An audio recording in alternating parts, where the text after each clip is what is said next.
Hi hello good evening. అందరూ ఎలా ఉన్నారు? నేనైతే చాలా బాగున్నాను. మీరందరూ కూడా బాగుండాలని మనస్ఫూర్తిగా కోరుకుంటూ ఈరోజు మధ్యాహ్నం యూట్యూబ్ చూస్తుంటే ఒక ఛానల్లో కొంతమంది ప్రముఖులు కూర్చొని మాట్లాడుతున్నారండి. అందులో ఒక ఆయనంట ఆ అసోసియేషన్ ఫ్యాన్స్ అధ్యక్షుడంట. ఓ ఇది ఎప్పుడు పెట్టారా నిజంగా నాకు తెలీదు.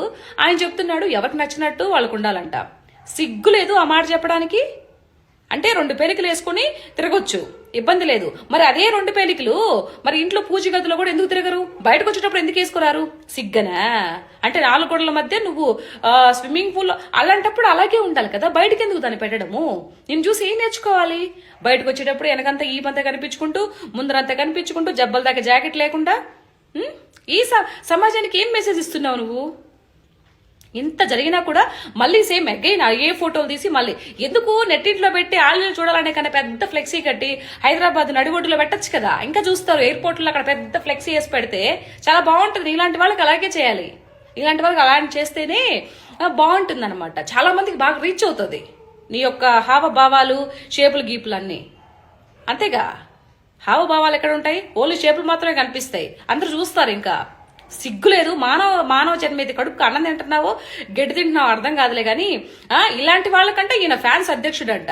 మొహం మీద కొట్టి నీట్ గా ఉండమని చెప్పింది నాకు చెప్పలేక ఇవన్నీ మాట్లాడుతున్నావు. మళ్ళీ పెద్ద వయసు నేను 40 సంవత్సరాల పండితుడిని అని చెప్పేసి మాట్లాడుతున్నావు. ఇది నీ పండితిత్వం. ఎందుకు ఒకరిని చూసేది ఎందుకు? మీ ఇంట్లో మీ వాడవాళ్ళు కూడా అలాగే 2 పీలికలు వేసుకొని బయటకు రమ్మని చెప్పరాదు? పక్కన వాళ్ళు మాత్రమే చూడాలి. మళ్ళీ ఇంట్లో మళ్ళీ మా ఆడవాళ్ళు బాగా నీట్ గా ఉండాలి. ఏం మాట్లాడుతున్నావా నువ్వు? ఒకప్పుడు ఆడదాన్ని చీరలాగినందుకు ద్రౌపది నిండు కురుసభలో యుద్ధాలే జరిగాయి, కురుక్షేత్రమే జరిగింది. ఇప్పుడు ఒక ఒంటి నిండా బట్ట కప్పుకోండి అంటే యుద్ధాలు జరుగుతున్నాయి. ఏ దిక్కుమాల సమాజంలో ఉన్నాం మనము? ఏది మాట్లాడినా ప్రాబ్లమే, ఏది మాట్లాడినా పోలీస్ కేసులే, ఏది మాట్లాడకూడదు.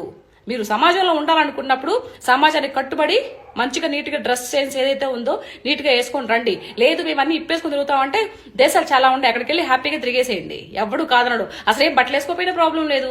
కానీ భారతదేశంలో ఉంటే నీట్గా ఉండండి. అది వాళ్ళు ఎవరైనా సరే. జై Sriram. Thank you so much.